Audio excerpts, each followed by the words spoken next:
Hello, welcome to the South Asia Hydromet Forum video podcast.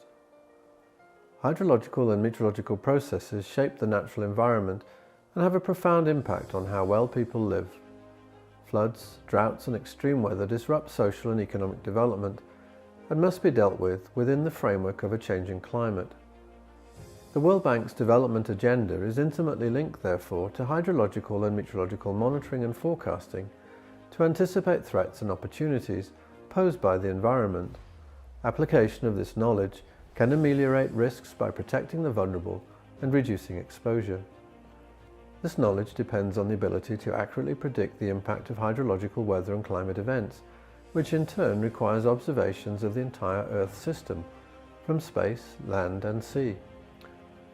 It's a highly collaborative venture involving the best efforts of all nations to monitor the environment and share internationally a core standardized set of observations to support the forecasting system.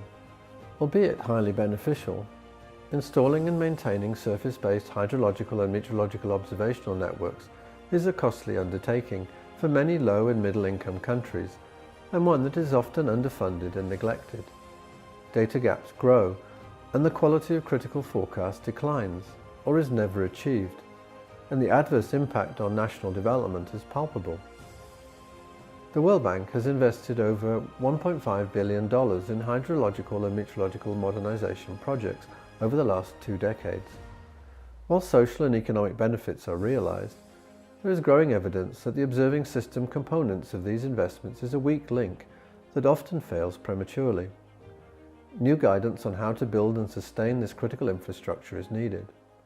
Commissioned by the World Bank, Charting a Course for Sustainable Hydrological and Meteorological Observation Networks in Developing Countries aims to help nations and development partners design fit-for-purpose and fit-for-budget networks. My guests are Vladimir Tsirkunov, the head of the GFDRR Global Hydromet Program, who led the team that produced the report, David Grimes, former head of the Meteorological Service of Canada and former president of the World Meteorological Organization, Brian Day, vice president of Campbell Scientific and Chair Emeritus of the Association of the Hydro-Meteorological Industry, and Andreas Schumann, Senior Professor in Ruhr-University Bochum, Germany. Thanks for joining me today on this episode of the South Asia Hydromet Forum video podcast. I'd like to start by asking Vladimir about the motivation for this work. Why did the World Bank need to do this? Well, thanks, David. Some people might be surprised why the bank is involved in that, but let me explain a few things. Let me start with main motivation for this study is definitely to help our clients, which are NMHS's National Meteorological Hydrological Services in developing countries. And that is to get more reliable and stable flow of hydrometeorological data, which is one of critical ingredients for public safety and socioeconomic development. The World Bank has significant, about $1 billion portfolio of hydromet investments, and observation networks is one of the most important components of these investments, again, following the requirements and desires of our clients. And actually, one of the first priorities our clients, and NMHS again, want is to expand and modernize observation networks. In doing this, NMHS in developing countries, which are our clients, want to have modern observation systems, similar to those which exist in developed countries. This is very well justified priorities, and most development institutions, including the World Bank, positively respond to such requests. But unfortunately, experience shows that performance and sustainability of the modernized and new observation networks in developing countries is inadequate. Many new networks are operational just a very few years before they're getting partially or fully degraded. That, of course, is a big concern for our institution as for some other developing institutions.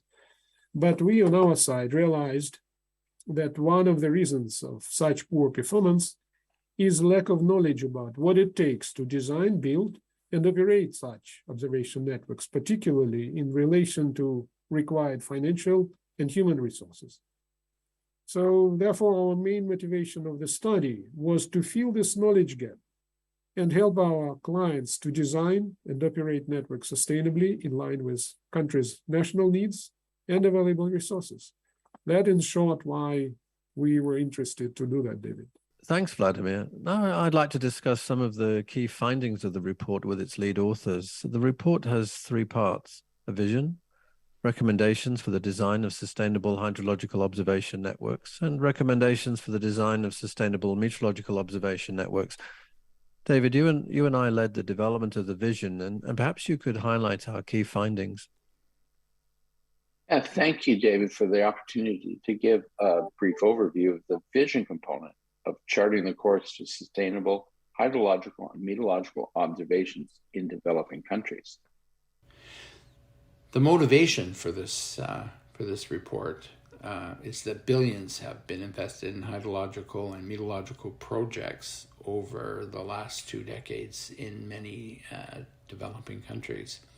However, many monitoring infrastructures are still failing prematurely. So the aim of the report was to inform the World Bank, other development agencies, ministers of finance in various governments, other senior officials, directors of National Meteorological and Hydrological Service, among others. And the study looked in depth at the root causes, and they are well characterized in this report. The vision for sustainable meteorological and hydrological observation networks are designed to be fit for purpose and fit for national budgets. They're maintained through effective institutional arrangements and long-term financial and capacity development commitments, and thereby by contributing to the sustained delivery of high-quality meteorological and hydrological services for the benefit of whole society. The component, there are 3 components of this vision. The first is about mapping your current context. It's about understanding what is your current reality. And the second is understanding your total cost of ownership and affordability. And the last is about decisions, considerations that are important for sustaining networks over the long term. So in the first context, understanding your kind of reality, understanding context is really important. Knowing your network needs and uses, and particularly the priorities for your network needs and uses, what your legal responsibilities are, and what are your requirements, and those are key components. The second deal with understanding what is the state and your life expectancy of your existing monitoring infrastructure. In many cases, some modernizations sort of add to, without necessarily taking into consideration, maybe renewing or upgrading what might already be in place. The third is understanding or knowing what your present and future budget limitations will be. This I think is quite key. Often we can appreciate what we currently spend, but we don't really appreciate what that budget would be into future years. Will it go down, stay the same, go up? These are important aspects. Workforce capabilities is another. Do you have the expertise that may be able to support radar systems or other acoustic couplers for hydrometric systems? These are aspects I think are really important to consider. And then what's the potential for network partnerships? Who are all the providers out there, and what is the kind of the relationship you have with those providers? So mapping context, very important first step. It provides a foundation for any kind of renewal or modernization initiative. The second relates to understanding total cost of ownership and affordability. And this is kind of laid out by a total cost of ownership is your initial costs, capital costs of procurement, implementation, your ongoing operating and maintenance costs, but also the costs associated with renewal and life cycle. You need to recognize that the value of these systems depreciate over time. At the end of their life cycle, they don't have any sort of net worth. And so if you have an appreciation in this idea of renewal costs, some midterm investments can actually extend life cycle and maybe extend a radar system that is designed for 15 to operate for 20 to 25 if you apply that. The other factor in total cost of ownership really important is trying to understand downtime. So the more your systems are down, there's an actual real cost to not having a system perform for you. And so although we may not think about this important in the instrumentation, it is when you consider radars that aren't operating still are drawing on some costs. So these are important factors. This slide actually has two components, and I think what's important here is that total cost of ownership planning can be informed by benchmarking. And so in the study itself, we did some benchmarking around by looking at countries that have good practice of sustaining networks over time and looked at what are the costs associated with that. And we categorized them around this non-salary cost, salary, total cost. And then what is the full-time equivalent, the staff levels necessary in order to maintain these systems.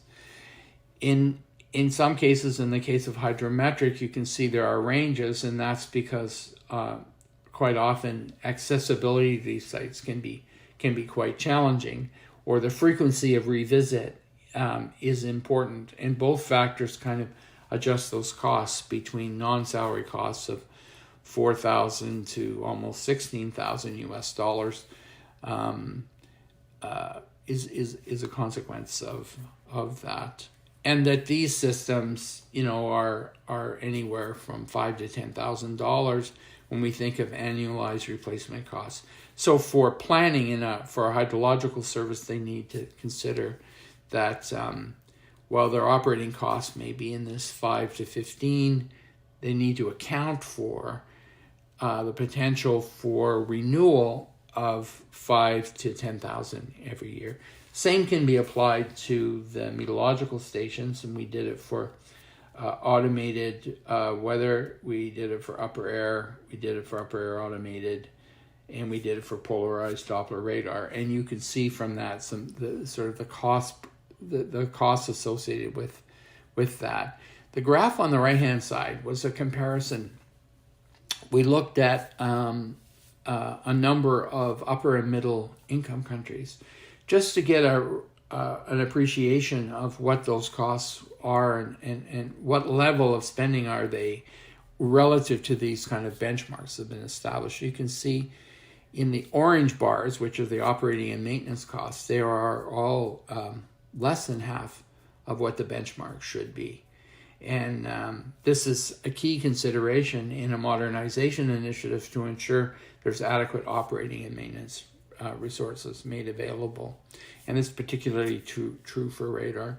And while most countries don't have a budget put aside for renewal, the countries that are having sustained practices are very conscious of what those renewal costs will be going forward, and they treat that in a sense of the depreciated value, so that when they go to do that kind of replacement, they have an appreciation of what level of investment would be needed for renewal. So returning to the vision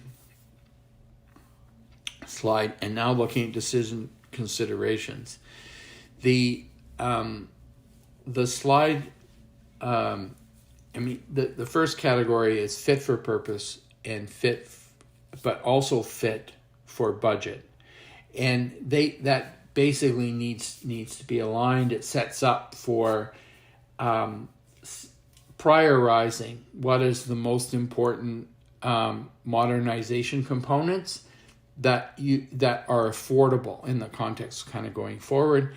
And as resources may be made more available in future, then you can think about in a stepwise way modernizing networks. The next category deals with make or buy business models, and what's important there is, if you don't have, for instance, most traditional in most national meteorological services and hydrological services as well, the basic weather station or hydrometric observations are the equipment and the systems are all owned by government, and they're all operated by staff that work in these agencies. And yet when we looked at some of these benchmarking practices, we noted that for radar systems, there's different models are emerging where you would see a third party own and operate the radar and sell back the data service. The advantage is that these costs can be lower to a country, to a national Met service or a natural hydrological service, because the costs can be distributed over more clients who are interested in this, acquiring this radar data, or the cost of the operation and maintenance can be distributed because these providers are also supporting a number of radars across a number of countries, and therefore that workforce can be distributed over those things. So there's an opportunity to optimize their cost benefit back to government. So it's useful to think about these models, and the report covers this in more depth. Efficient structures and legal frameworks, has been talked about that, the importance of clarity of roles and responsibilities, and authorities and policies that ensure that data can be widely used, and therefore extending the cost benefit of these monitoring networks across a number of sectors, and increasing revenues to government, as a consequence of the economic activity. And the system of systems, leveraging of partner contributions. This is about co-production, co-design and co-production primarily. It's about bringing all of the providers together and managing this in a collaborative. That this leads to more efficient systems, being able to cost share on some of the informatics systems, being able to avoid duplication, fill gaps rather than looking at installing new stations, and also share costs. There are a number of benefits to look at that, and the report describes, some of the key elements to think about in how this could be brought forward. And then finally, investing in workforce. This is about investing in your technical capabilities. It's about attracting and retaining staff. It's considering appropriate compensation regimes that will retain staff in a workforce. It's about education, development, and leadership training. So what are the takeaway messages? Well, networks need to be fit for purpose and fit for budget, and you should consider the appropriate business models that meet your national context. Clarity of roles and responsibilities among the various public and private sector players. Data accessibility, which leads to multiple economic benefits and increases the cost benefit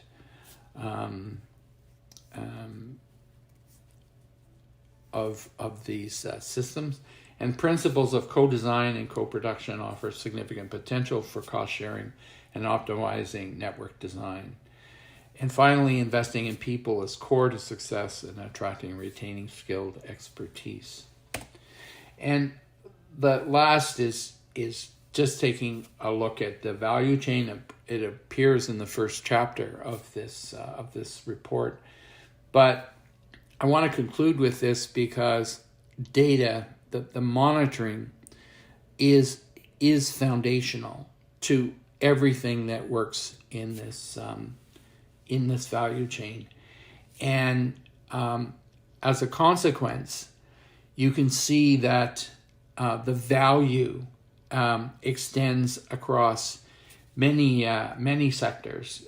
You can see from the key outcomes and benefits, it's about health, safety, and livelihood of people, but it's also economic benefits, and it's also environmental benefits that all are supported by the monitoring, the data that we acquire through these sustainable networks. Everyone benefits in society. There's no one that doesn't. You look at the key components on the right-hand side under beneficiaries.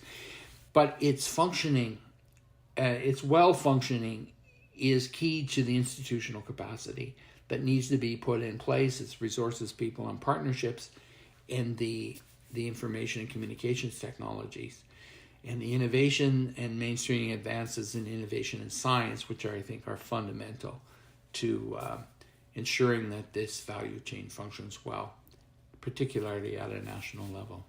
Thank you. Thanks, David. I think you lay out the vision very clearly, and particularly the concept of total cost of ownership as a foundation of sustainability. Andreas, you led the part of the report that focuses on hydrological networks. What are your key messages?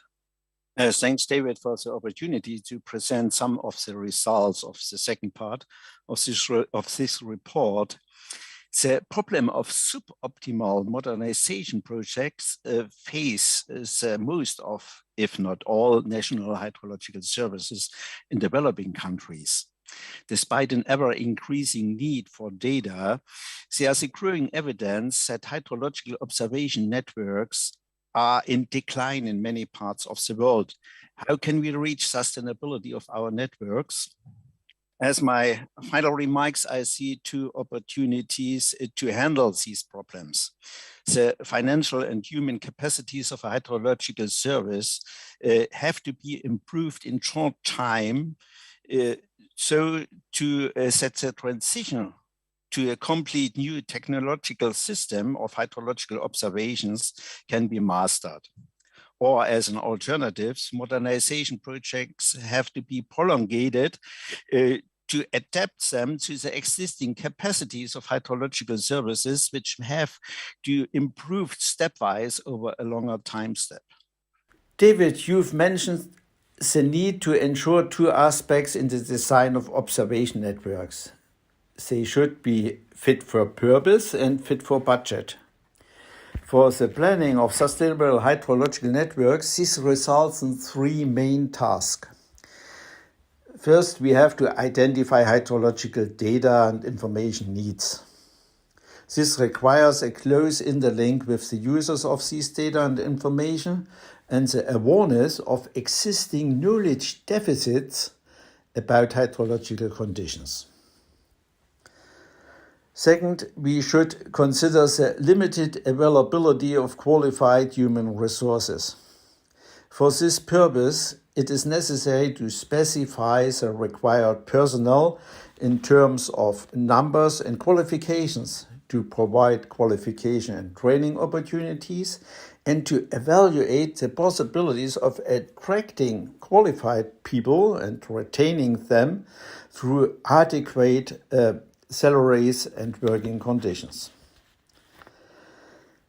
Third, the assessment of long-term financial viability is probably the most important component of an assessment of the sustainability of an upgraded network.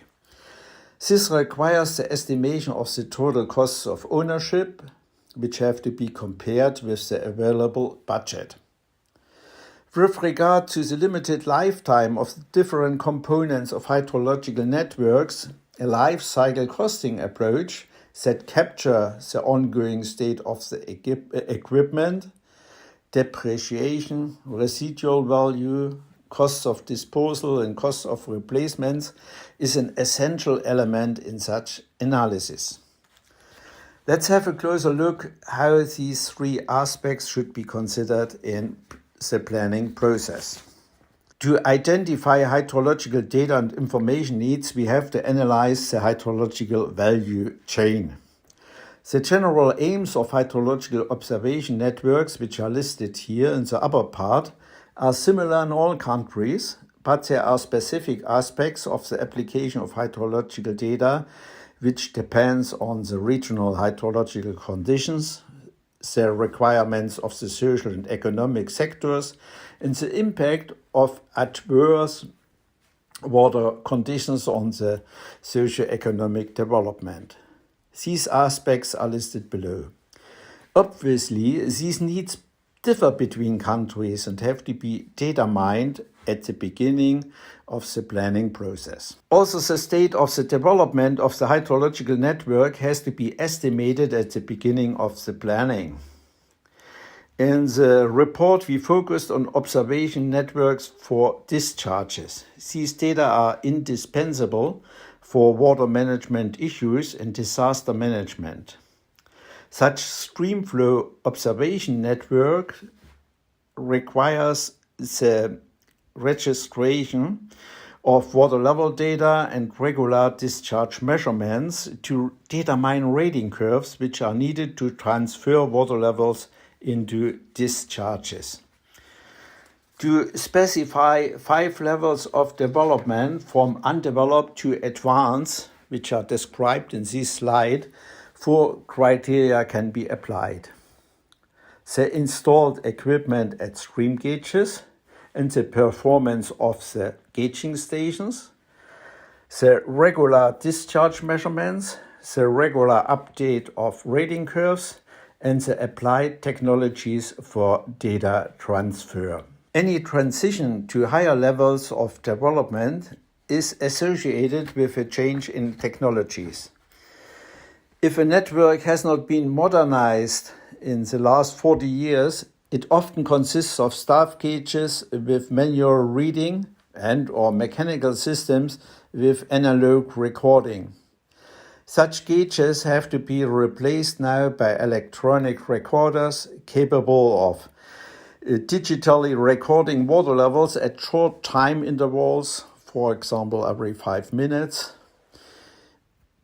which can be combined with automatic data transmission systems via GCM or satellites to replace the existing data transmission by letter post or telephone.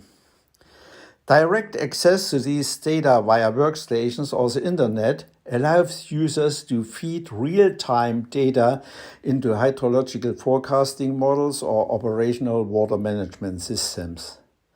Such a digitized information chain requires highly qualified and specialized personnel. It shifts the required qualification profiles into the fields of electronics and information technologies. The recruitment of qualified personnel to operate modern observation systems with new technologies is made more difficult by the fact that the Hydrological Service is in competition with other sectors of the economy. Here, the Hydrological Service is challenged to ensure strong links with local academic institutions, with the aim of organizing permanent education and training opportunities and to create recognized pathways from education into careers. As mentioned before, the modernized observation network has to be fit for the budget. To ensure an alignment of the costs of modernized observation systems with the budget, the total costs of ownership have to be estimated. What does this mean? Besides the capital costs, which are covered often by development partners, the annual operating costs as well as the costs for maintenance and replacement have to be considered. These costs have to be financed by the Hydrological Service itself in long term. Here you can see an example of such a cost breakdown into different categories for a single stream gauge. It is based on data from hydrological services in USA, Canada, and Germany. These figures show that the costs for operation and maintenance are not insignificant.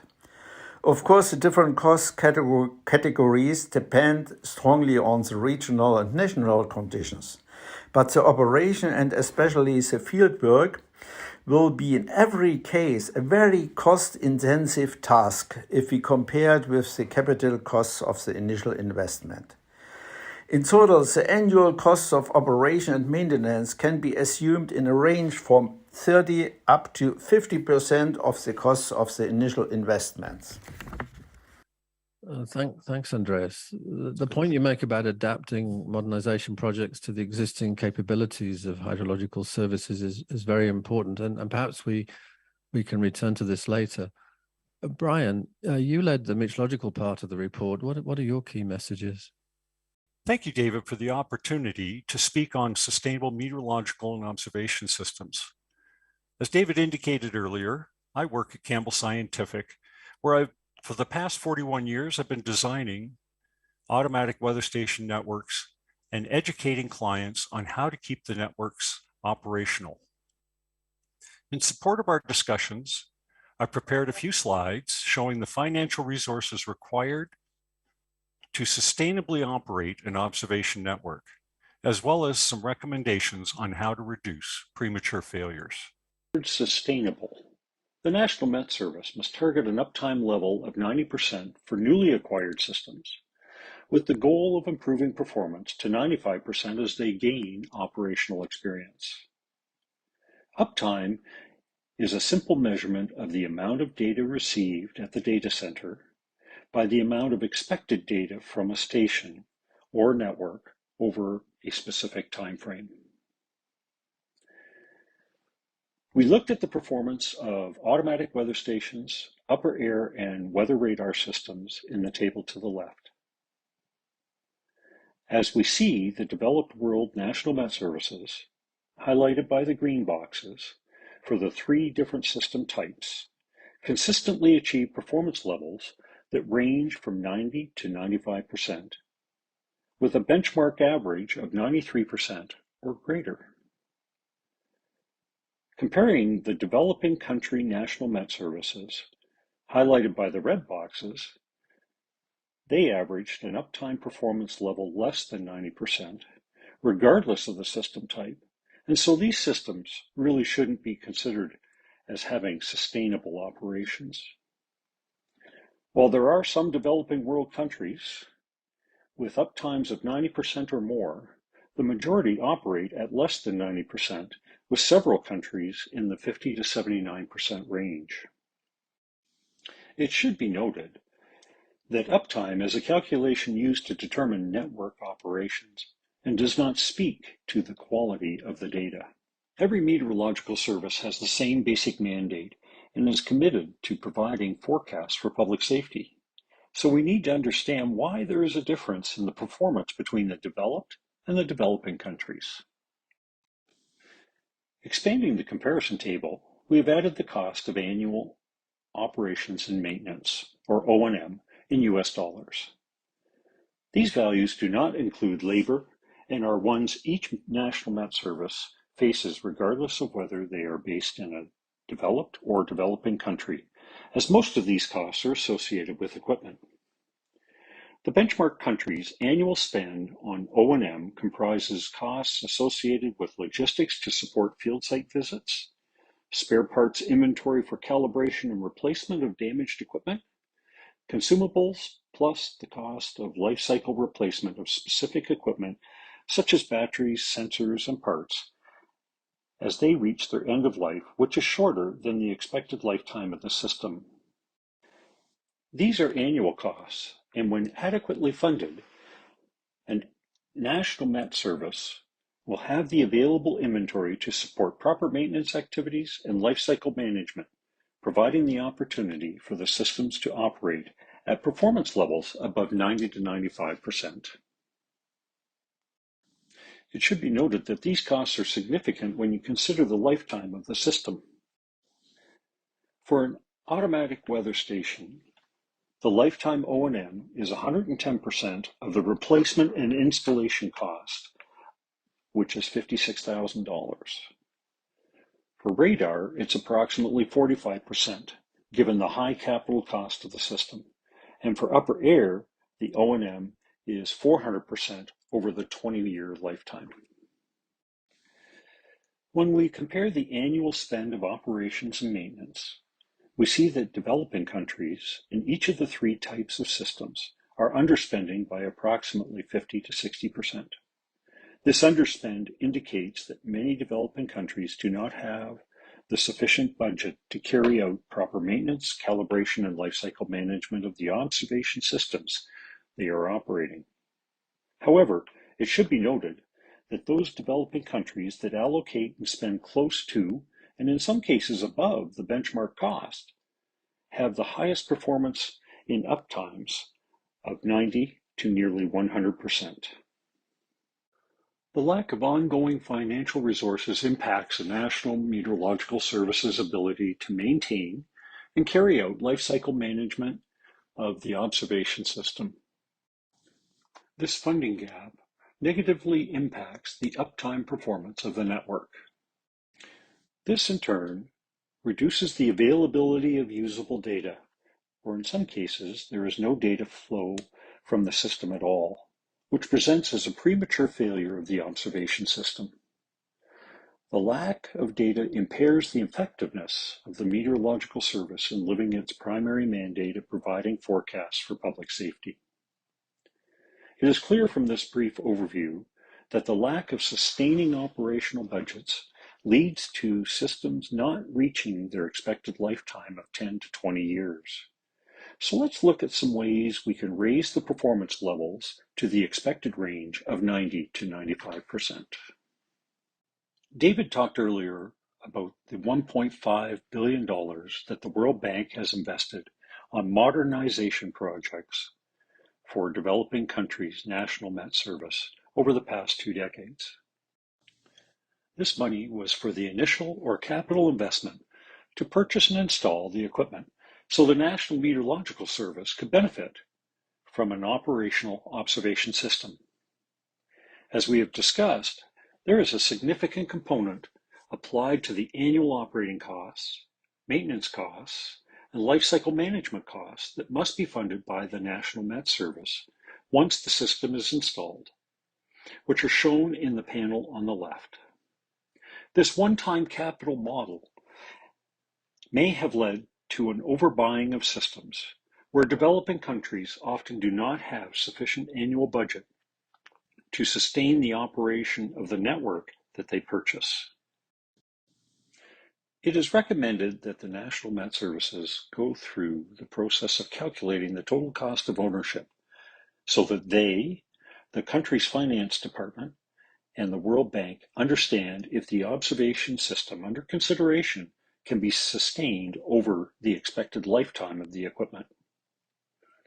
The panel on the right is the total cost of ownership exercise that considers the initial investment cost, annual operation costs, the maintenance costs, and the replacement or life cycle management costs required to operate the system in a sustainable manner. If the exercise indicates that the Meteorological Service does not have the necessary sustaining budget, then the system should be reduced in scope. This is an iterative process that concludes when the system proposed for acquisition is supported by an annual budget that is sustainable. To complete the total cost of ownership exercise, the National Meteorological Service will need to plan out the operation of the network, starting with step 1 boxed in red, defining the purpose. For example, we need a weather radar system to predict heavy rainfall events as an early warning of significant flooding, or an upper air system for profiling high altitude winds to support our international airport management. A clear definition of the purpose of the system will help the National Meteorological Service to complete the next 9 steps of the planning process. Each of these steps will need to be well understood in order to develop the costs for the total cost of ownership exercise. Doing this work prior to acquiring a system will ensure that the annual budget is available to support the sustainable operation of the observation system. To carry out this work will take serious project management, and the National Met Service should appoint or hire a project manager to lead the development of the plan and complete the total cost of ownership. Once the total cost of ownership has been completed, review it to see if the annual operations budget can support the system being considered. If it cannot, then the Meteorological Service will need to find ways to increase the yearly budget or go back through the planning process to look for areas where money can be saved that will not impact the purpose of the required observation network or system. Understanding the total cost of ownership using the 10 planning steps should help to ensure sustainable operations of meteorological observation systems, which will contribute to the success of both the National Meteorological Service and its financial investment in these systems. I encourage any meteorological service to review the report if they are contemplating a major acquisition, where more details that are unique to each specific observation system can be found. Included is a discussion of the 10 steps for planning the system and detailed instructions on calculating the total cost of ownership. Thanks, Brian. Clearly, we can't overstate the importance of following these steps to ensure the sustainability of observation networks. Now, I'd like to turn to the specific application of this report to the development of hydromet services in South Asia. You've each highlighted the critical steps that need to be taken. I'd like to explore these in more detail within the context of this region. Perhaps each in turn, Vladimir, David, Andreas, and Brian, what do we need to do to use these results effectively to design, implement, and sustain hydrological and meteorological networks in South Asia? Vladimir. Thanks, David. I can pretend to be an expert of the region, but I've been there a number of times. And to me, South Asia is a unique region where the risk of hydrometeorological events are threatening hundreds of lives of millions of people. And hydromet observations and their sharing between the countries of this region are therefore very important.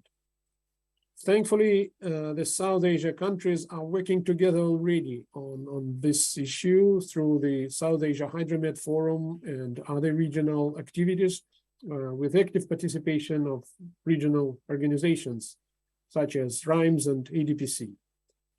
My hope is that the results of the study, which we just presented, can help to further improve and optimize development of the South Asia regional network, more specifically those parts of it which are more challenging to operate. Specifically, I refer to up-air and Doppler radars. Another thought related to that is that country leadership in all this business may help to reach better coordination between initiatives supported by development partners like the World Bank, JICA, or many others, which operate sort of independently in following their own development support priorities. And that would be all I see how our study may contribute to the ongoing development in the South Asia. Thank you. Thanks, David. So that was a great observations that Vladimir shared. And just to build on that, for me, it starts with engagement. And this is a really good first step in that direction. You know, engagement should start at the government levels, project design teams, even within national meteorological and hydrological services, getting everyone on the same page.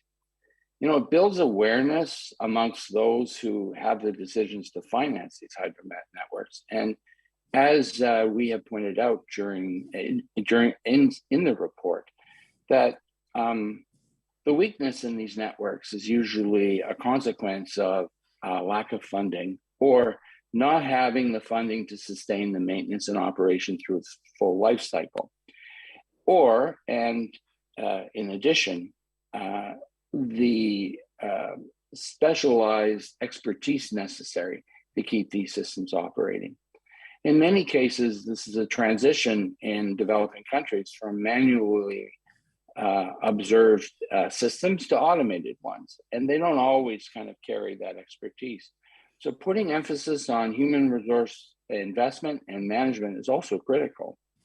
And these new complexities, often requiring this kind of more advanced engineering and electronic skills, requires investments, ongoing investments.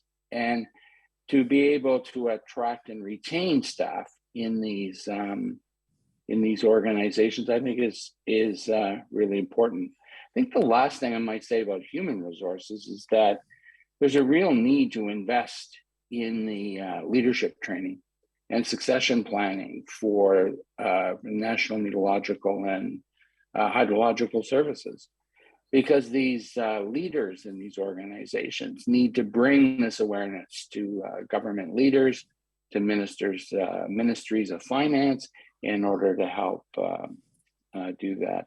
I think there was the foundation, and this has been stated by all of us in our earlier presentations of this report, is that we're looking for a fit for purpose and fit for budget approach to planning. And creating that roadmap and preparing the financial plan that lays out what your priorities are, whether they're going to be iterative needs or they're going to be financial iterative needs of how to sort of improve your networks over time, or will it be emphasis in understanding what the total cost of ownership is through the full life cycle? This requires some insights and some strong management capacities that could be developed within the cadre of the National Meteorological and Hydrological Services. Thanks, David. Andreas. So many important things were said before, there's not too much left now. But in South Asia, the demand for hydrological data and information is driven by two main aspects. First one, the watershed management. To improve the agricultural conditions, there's a very long tradition in this part of the world. It goes over several thousand years, and it was accelerated in the last 50 years. Any successful intervention in a watershed requires the knowledge of the hydrological conditions. And there's a growing risk that activities in upper watersheds affect the water availability downstream. Even small-scale interventions like rainwater harvesting structures could harm the interests of downstream communities, especially in the low rainfall regions. And this demands a higher degree of cooperation on a national and international level, an exchange of data and a network design which is more impact-related. I think this is a very important point in this region, as we have also the other main problem, which is climate change. Here's the IPCC forecasted that droughts and monsoon floods will become more frequent and, as we can expect, also more devastating in South Asia. In this year, torrential monsoon rains triggered the most severe flooding in Pakistan's recent history. And in general, there's no doubt that the challenges of adverse hydrological conditions in South Asia will increase significantly. And this requires a rethinking of observation systems under consideration of the opportunities provided by the new technologies, satellites and other new sensors, cloud-based data management, community-based early warning systems. There are many chances to improve the generation of hydrological information. And since several countries are faced with the same problems, concerted efforts are needed to take advantage of these opportunities. For example, through harmonization of technical systems, cooperative purchasing, or qualification of personnel in international hydrological academies specialized in hydrological problems of these regions. And so I would like to pronounce the international cooperation in the region, because the monsoon does not stop at the borders of these countries. Thank you very much. Well, thanks, Andreas. And Brian? I'm going to add to what David said about this concept of planning. As I said in my slide presentation, planning the entire system around a defined purpose is key to the understanding of the total cost of ownership over the network's lifetime. When you couple this knowledge with an understanding of a National Met Service's available annual operating budget, the NMS, the World Bank, the government's finance department would hopefully either prevent purchasing systems that are too expensive and too large for the National Met Service to maintain, or aid the National Met Service in building the case with its government finance department to increase its annual budget of operations so that it can maintain the systems over the lifetime. Coupling that understanding of the financial implications prior to the capital purchase should lead to right-sizing the system that a National Met Service can support over the lifetime of the system, and thereby creating this sustainability. Thanks, Brian. Often national meteorological and hydrological networks develop independently, especially where the meteorological and hydrological services are separate entities. In quite a few countries in South Asia, this is the case, and others not so. Both have a common need for rainfall data, for example. What guidance can you provide on data sharing and creating more integrated networks? Also, although the report focuses on national networks, there are often many other sources of data of differing quality. What should be done to make full use of all available observational data? Anyone like to jump in on that? Yeah, actually, maybe I could start. You know, the report itself reserves quite a section in the vision part, in the first part, on both the significance of having those appropriate institutional arrangements in place, as well as data sharing principles and the openness. And there's a second component in the report, towards the beginning, that speaks to the value that these networks actually bring to both the economy and to the very economy, but the economy of the whole region. It isn't just the specific economy of the country itself, although that's true. It also helps them on environmental policies, all kinds of things. So the significance of the networks, I think, is one aspect that we brought up, that data sharing is absolutely critical to doing that. And you know, you can always, this principle of use once or buy once, use many times. And this is, in a sense, one of the key themes that is in this report. The second thing that strikes me is that we reserved quite a section also in the vision component, but it's carried through the other two parts. This idea of co-design and co-production.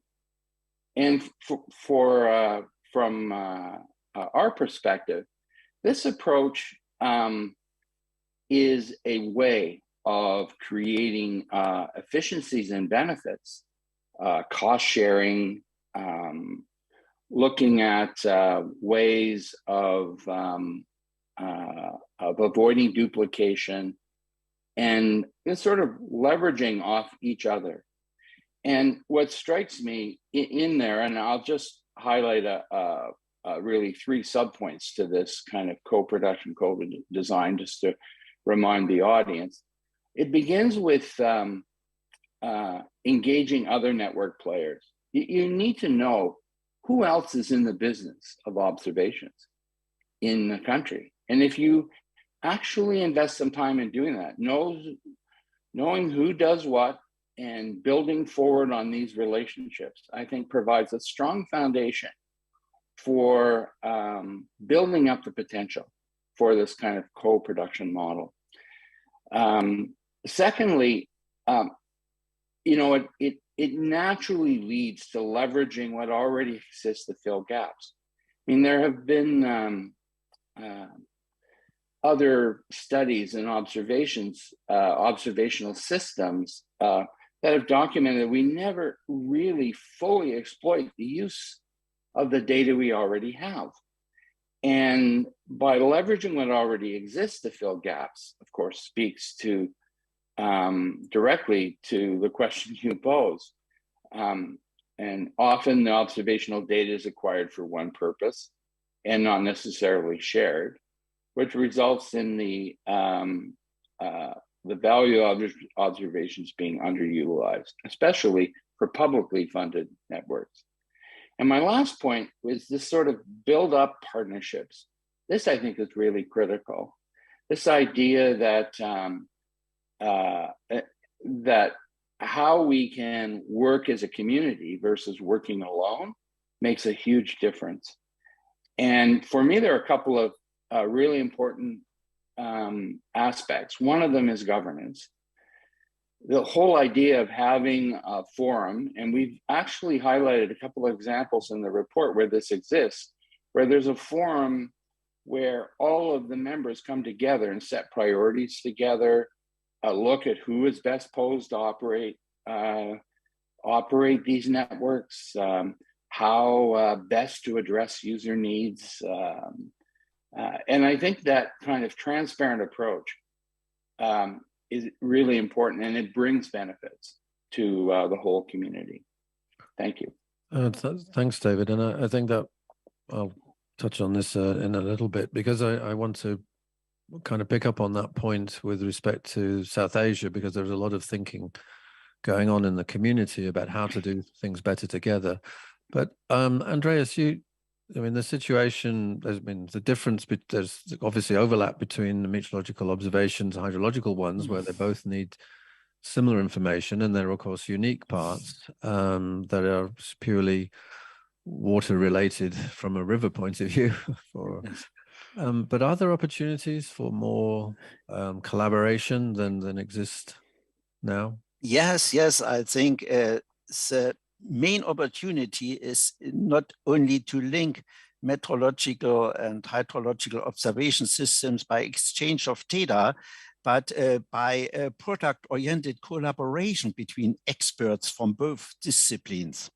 To give an example, a hydrologist knows that the different impacts of 200 millimeter precipitation, if it falls in 6 hours or in 24 hours, yes? But if you get a daily precipitation forecast, you will not get this information normally, yes? And this makes a big difference.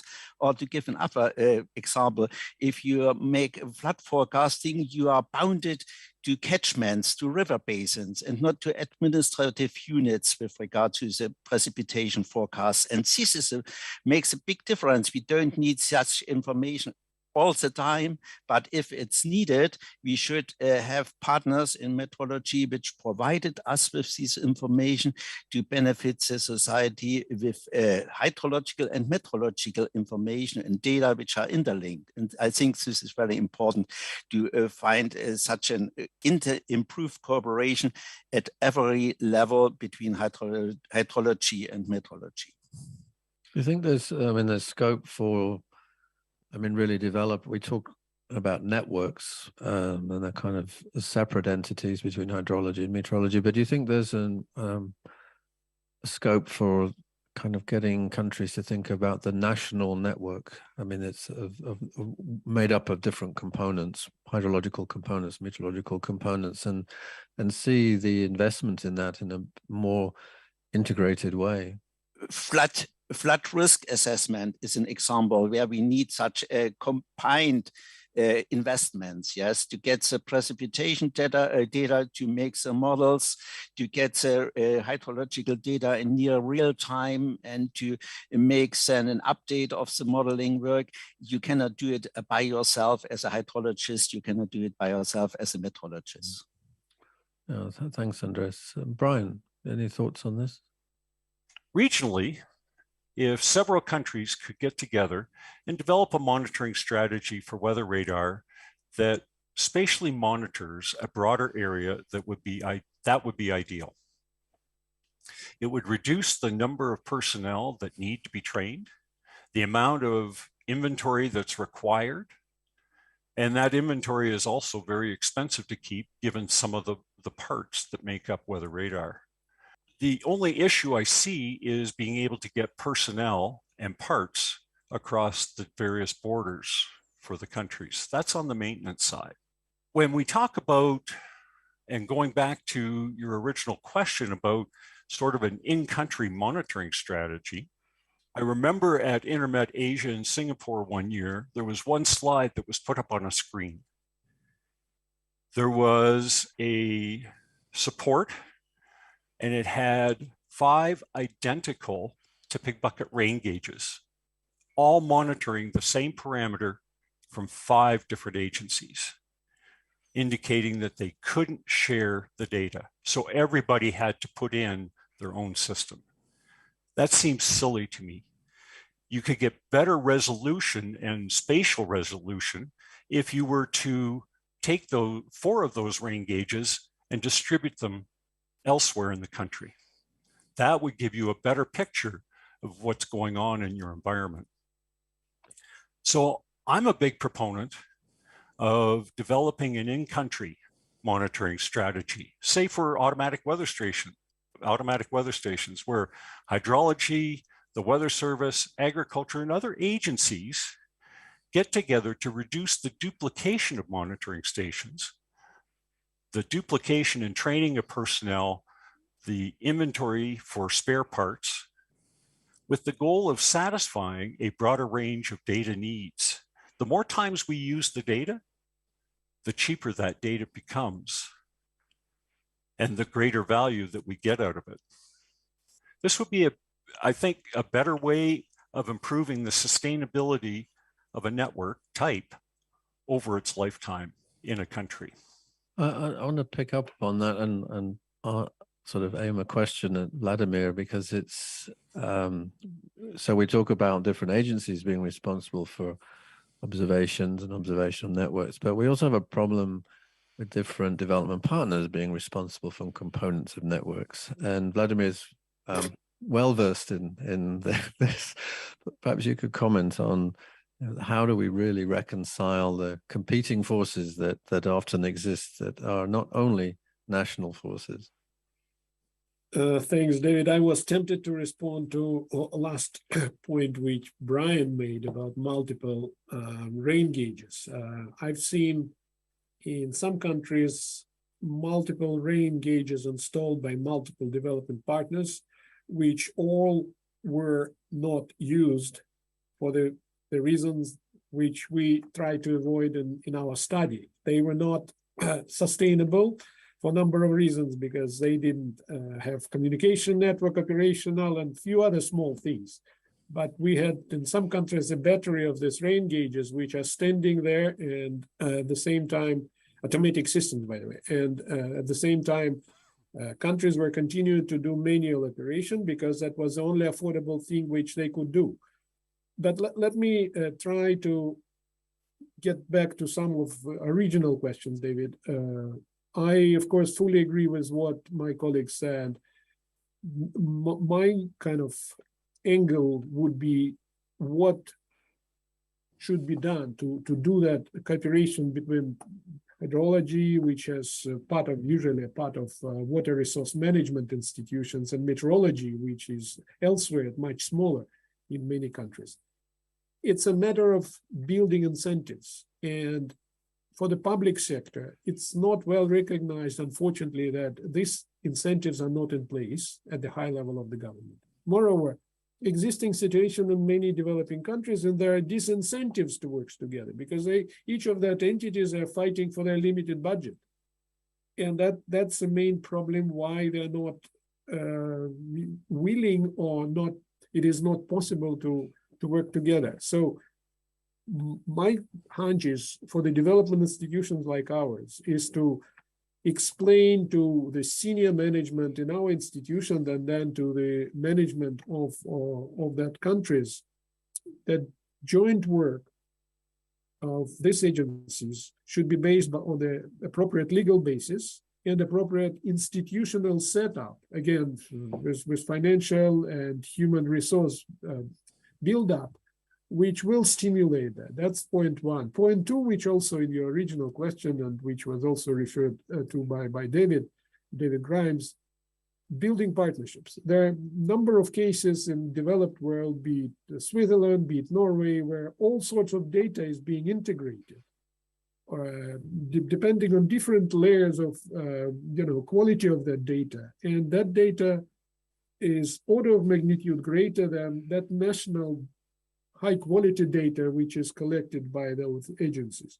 And that creates a huge area of partnership. And then, of course, when we talk about partnership, another big word should come into play, which is private sector engagement and academia engagement. So these two, of course, through all that small angle which we're just referring to, these two big items, how to facilitate this private sector and academic sector cooperation in this area, that's another critical element which should help South Asia region. Thanks.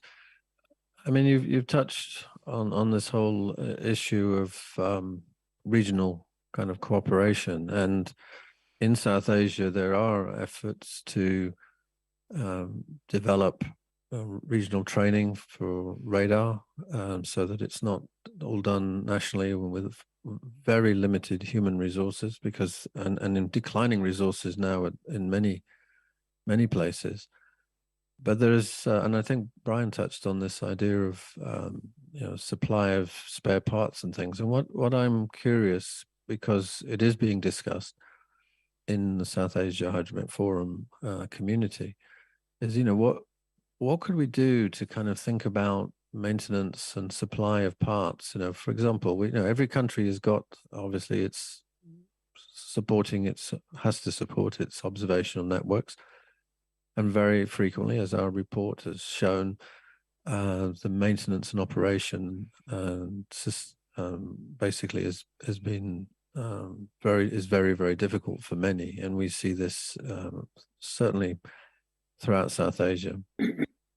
The idea that if we could somehow pool the supply of spare parts and maybe even pool maintenance expertise in the region. I mean, we have huge asymmetry in this region in that we have very large countries with a lot of people, and we have some much smaller ones with far fewer capabilities, and there is a willingness to share people and expertise, but there isn't really a mechanism for how do you actually come up with a common kind of supply. I mean, the depot of spare parts for automatic weather stations or something isn't totally far-fetched, but I wonder, what do you think about how one might go about it? Is it possible?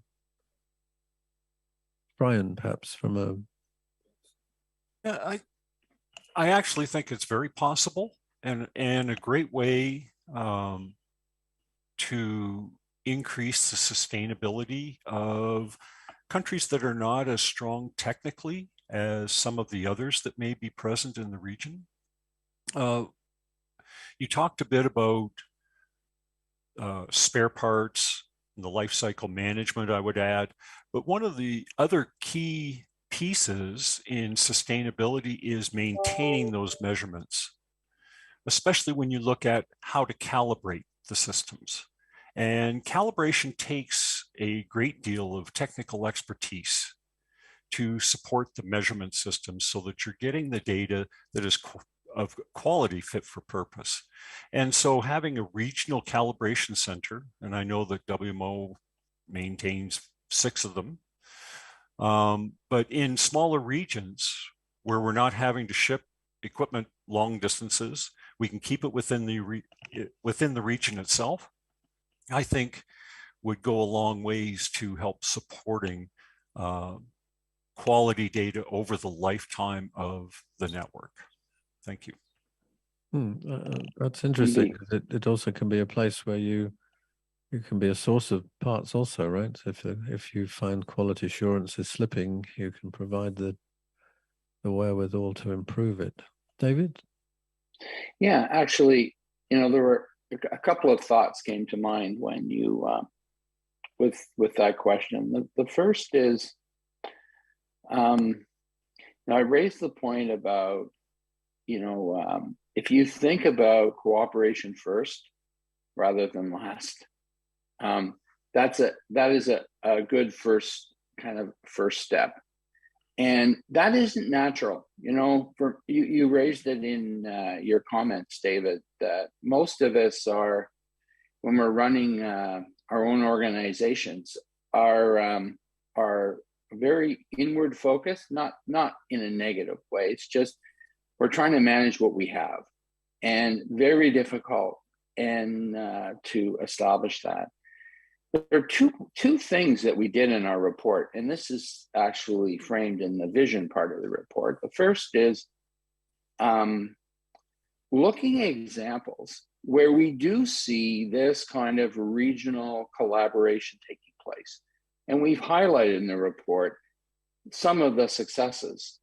And it doesn't even have to be in kind of the developed world. I mean, obviously, UmetNet is an example in Europe. They've looked at how do they work together smartly in order to maintain that. So it's a small area with a lot of people and varying capabilities. If you just took away this view that, that is kind of countries that are a little, that are more economically advanced, if you took that away and you went back to just the basic principles, it's the same thing. Net services in Europe struggle to get their budgets. They're no different than anyone else, but they found a way to work together in a smart way, and they set up these forums to do it. For me, this is a great example. They also did that in the Caribbean. And, the principles, once you get that kind of collaboration built to start with, then you can start to look at depots and other ways and develop the institutional arrangements that need to be made amongst countries to allow these things to happen. But first of all, you got to design it. And then once you have it designed, you show the value, you bring it forward. I think the second aspect that we touched on in this report, which I think is quite relevant, is about benchmarking. We benchmark, we show benchmarking against costs and what it costs to help countries deal with this idea of total cost of ownership. But benchmarking also applies to performance principles. And a lot of cases, we don't actually do that. We don't look, how do others do this? How do they do it more smartly? And then can we apply those lessons to our own approach? And when you start to do that, you see some examples, which we also highlight, which is these different business models. And they don't have to be, in the domain of public, private domain, but it's looking at who has capability. Is it more cost effective if they contracted out, and this could fit in this kind of example, contracted out, say, the maintenance and the spare parts for automated radars or radars or automated weather stations, or even sort of the fix and repair and calibrate of, say, hydrological equipment. And that could be applied to the whole region. And then everyone pays their share.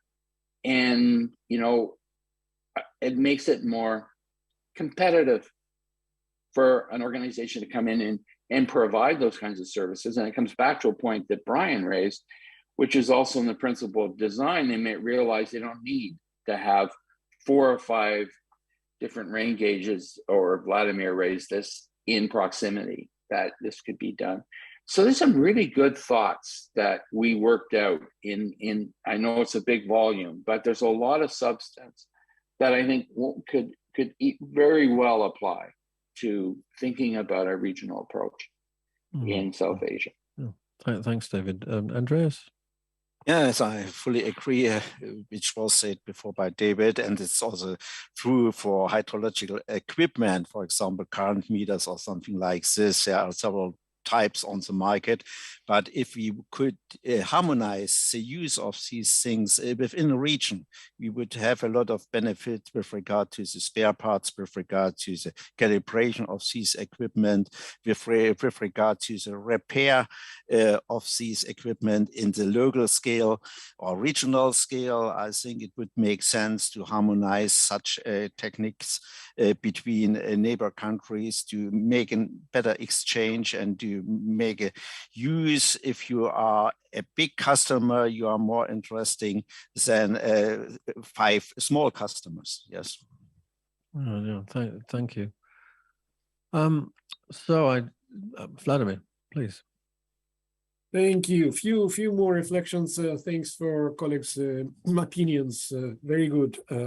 But I was thinking about this initial phase again. What can be done to initiate this building stronger regional institutions, which will contribute? Definitely, it's a big public value.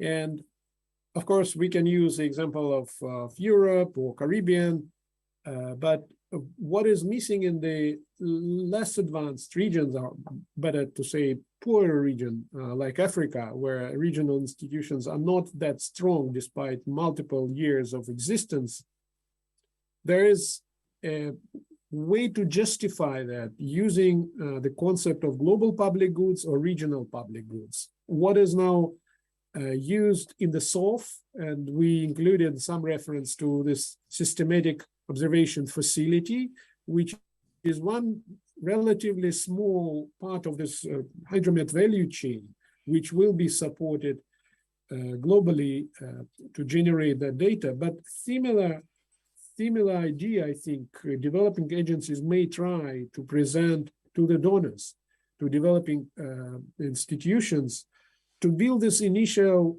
critical mass of support, to create these institutions which will serve the regions. Again, using multiple funding which goes on the national level or sometimes regional level, but in parallel, instead building this part of this regional institutional setup as, again, justification using this regional global public good value, that may be appealing to some of developing institutions like ours. So let's try to work on this idea if we can. Thanks.